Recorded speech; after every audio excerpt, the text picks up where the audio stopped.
This is CBC Vancouver News.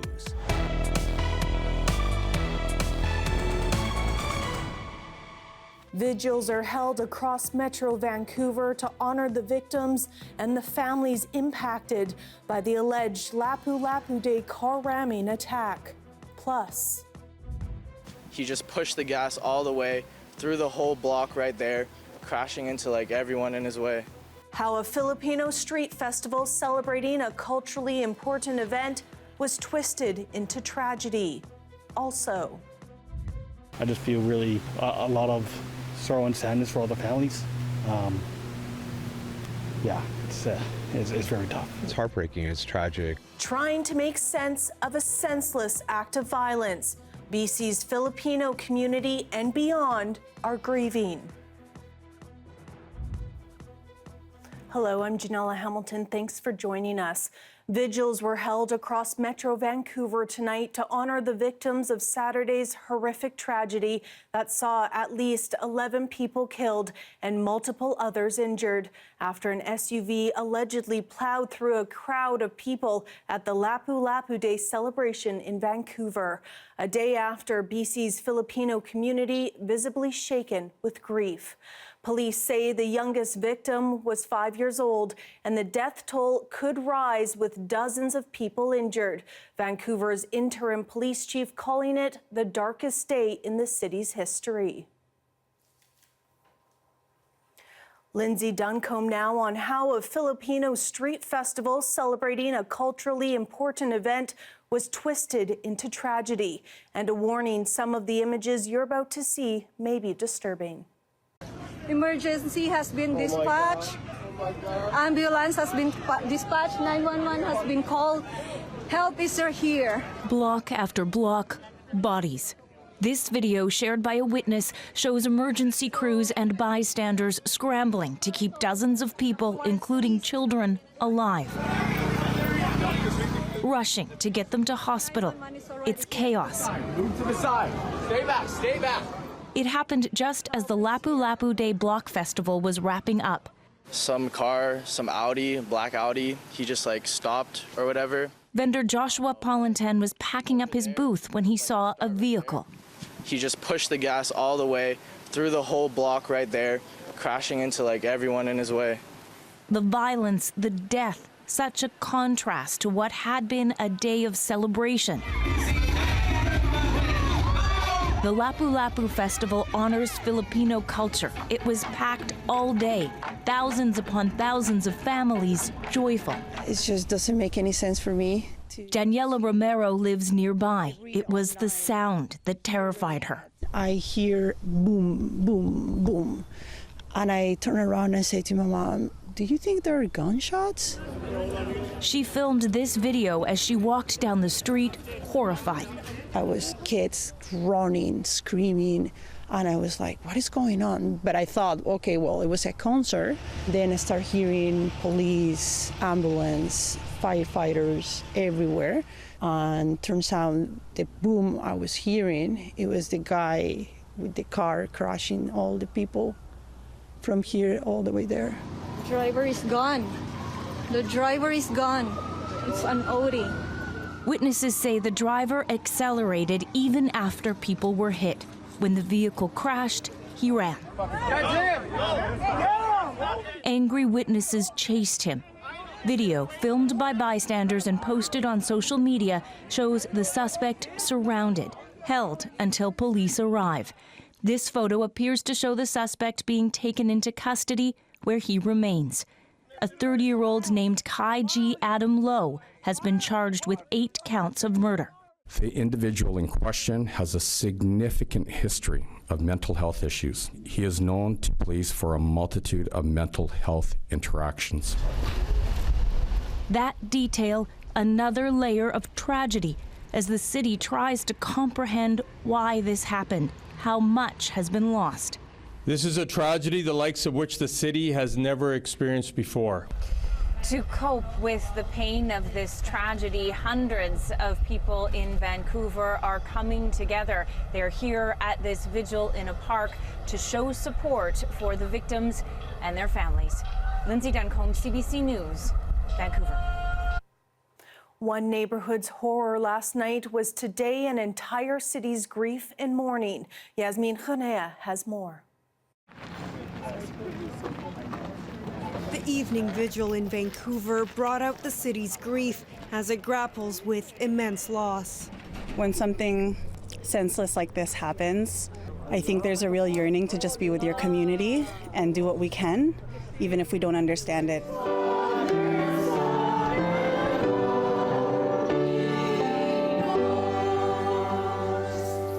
Earlier today, Filipinos and non-Filipinos packed into a church blocks away from the deadly incident. It was meant to be a day filled with music. The tight-knit community now feeling a mountain of grief. It's hard to feel it now, but we'll come out of it stronger. You can see the community standing together here today, as we will in the days to come with the family and friends of those who were injured, those who have died. Police say the victims' ages range from 5 to 65 years old. It's a senseless tragedy that has taken the lives of innocent people who were gathered in celebration, in pride, in culture. Debris and police markers still scatter the festival grounds, but there's now a growing memorial there too, as people dropped off flowers throughout the day. I just feel really a lot of sorrow and sadness for all the families. It's very tough. It's heartbreaking. It's tragic. I'm born and raised in this community. My nephews play here. My kids play here. My whole life is intertwined here, and just shaken to the core. I just think that my family could have been there, and it was just so senseless, really. And I just think for all the families that were affected, even though mine wasn't there, and I'm blessed for that. There's families hurting today. In the shadow of the deadly events, one of the largest road races in North America went ahead today in downtown Vancouver with a strong security presence. And at the church, mourners took solace in song and community. Janella, CBC News, Vancouver.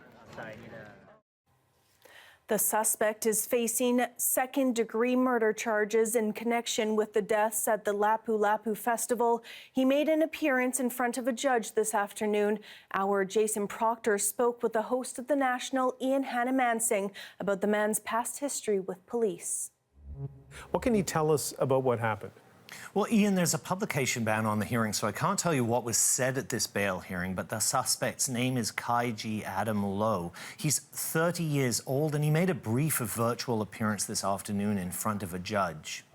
He's the same man who we've seen in video taken by bystanders who told us he was restrained and arrested at the scene. He appeared this afternoon from a jail cell. He was wearing grey prison sweats. He said very little during the proceeding, just confirming his name with his hands in front of him the whole time, and he kept his head down as a Crown and defense lawyer spoke. We know from what police said earlier today, though, that police say they knew who he was. The person we have in custody does have a significant history of interactions with police related to mental health. I can also say with confidence that we do not believe this was an act of terrorism, nor do we believe there are any ongoing threats to our community. And do we know anything more about the nature of those interactions with police? Well, no, both the chief and the mayor, Ken Sim, said they expect a lot to emerge about him in the coming days. But, they both fit this crime into a pattern of random attacks that we've seen in this city in the past few years, which have really undermined the confidence of Vancouverites. We've seen people killed and badly wounded by stranger attacks, some with knives, and now apparently with a high-end, powerful vehicle. The conversation keeps coming back to mental health. We need to take care of people that are sick, get them the care they need. It's the only humane thing to do for those individuals, and then we start to avoid horrific events that are occurring on a regular basis.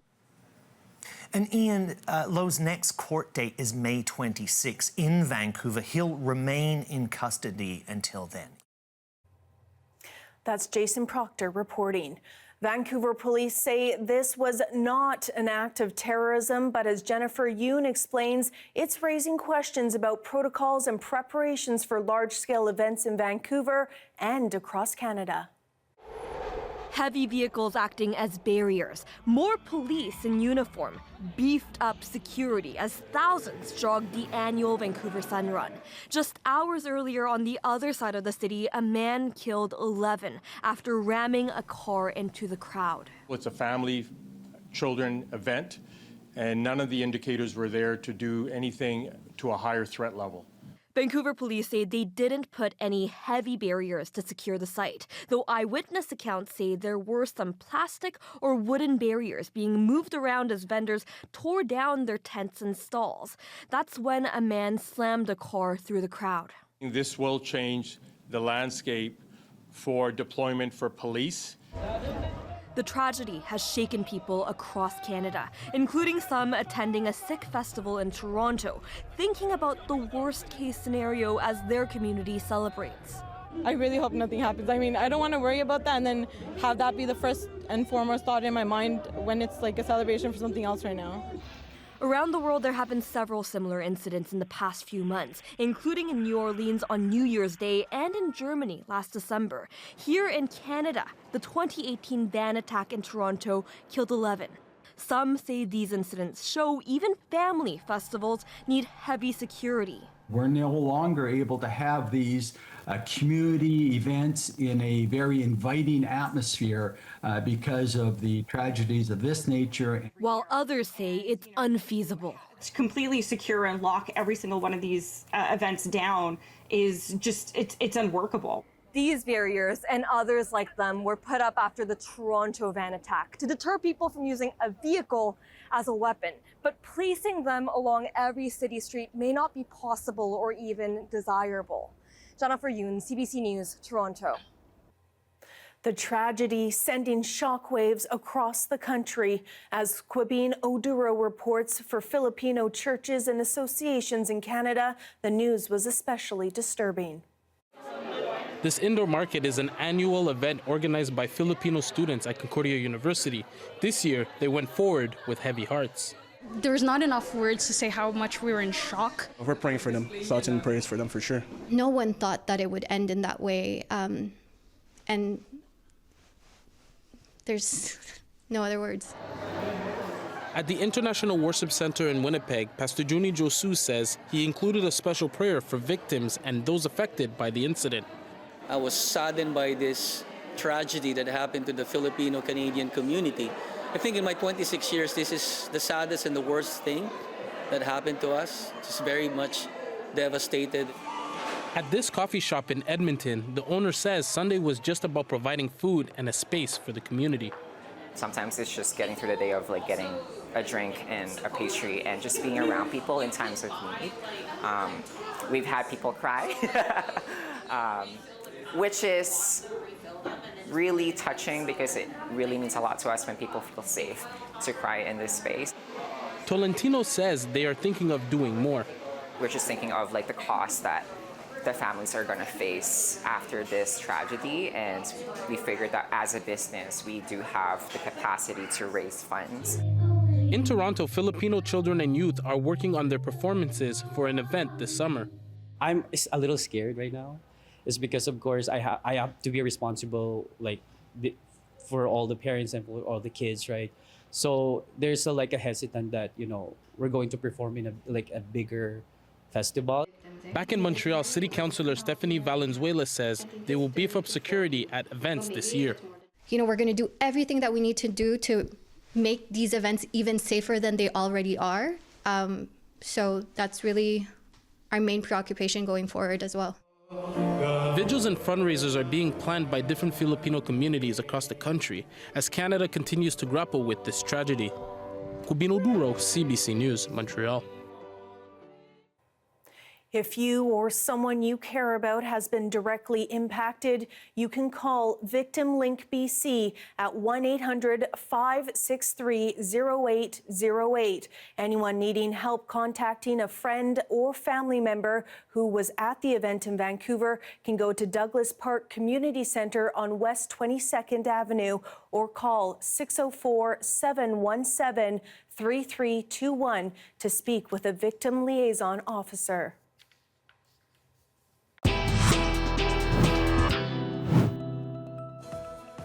Still ahead, Canada's main political party leaders find common ground as they express their shock and sorrow on the last day of the election campaign. That's next. Stay with us.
Prime Minister Mark Carney is reacting to the deadly car ramming tragedy, expressing sympathy to the families who lost loved ones.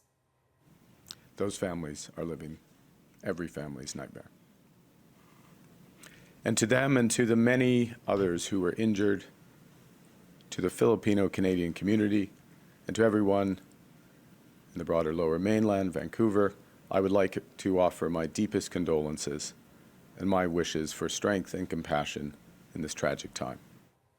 Carney paused his campaign briefly this morning and canceled 2 rallies. He was in Vancouver tonight alongside Premier David Eby, laying flowers near the site of Saturday's alleged attack when the crowd started singing Amazing Grace as people wiped away tears. Amazing grace, how sweet the sound that saved a wretch like me. NDP leader Jagmeet Singh attended the Lapu-Lapu festival on Saturday, and he says he left just before the SUV struck. He shared his thoughts and condolences today, speaking in Penticton. I saw families gathered together. I saw children dancing. I saw pride in culture, in history, in community. It's heartbreaking to think that such joy could be torn apart so violently, so suddenly. Together, today, we gather to mourn. Singh stressed what led up to the tragedy remains unknown, but he says hate can never be left unchecked. An expression of sympathy was Pierre Poilievre's first subject at a campaign rally in southern Ontario today. All of our hearts and prayers are today with Canada's brilliant and proud Filipino community who've lost so much. I ask you to say a little prayer for all of those who are without a loved one today or who may have lost their lives themselves. We unite as Canadians in honoring all of them. Earlier in the day, Poilievre offered condolences at a Filipino church outside Toronto. Here we have a live shot of Science World tonight. We'll be right back after the break. Stay with us.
All right, it is time now to take a look at our weather for the week ahead. Let's begin with the current temperatures around the province tonight.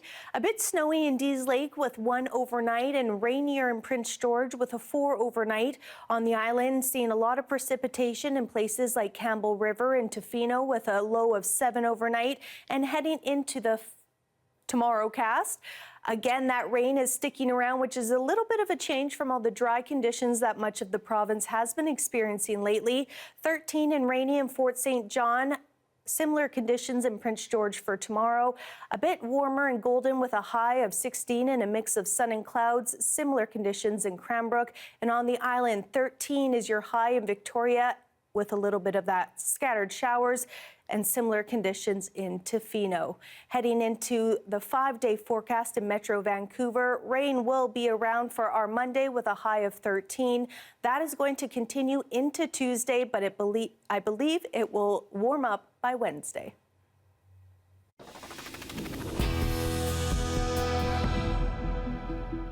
Returning to our top story, a day after an SUV plowed through a large crowd of people at Vancouver's Lapu-Lapu Day celebration, vigils were held across Metro Vancouver to honor the victims of Saturday's horrific tragedy that saw 11 people killed and several others injured.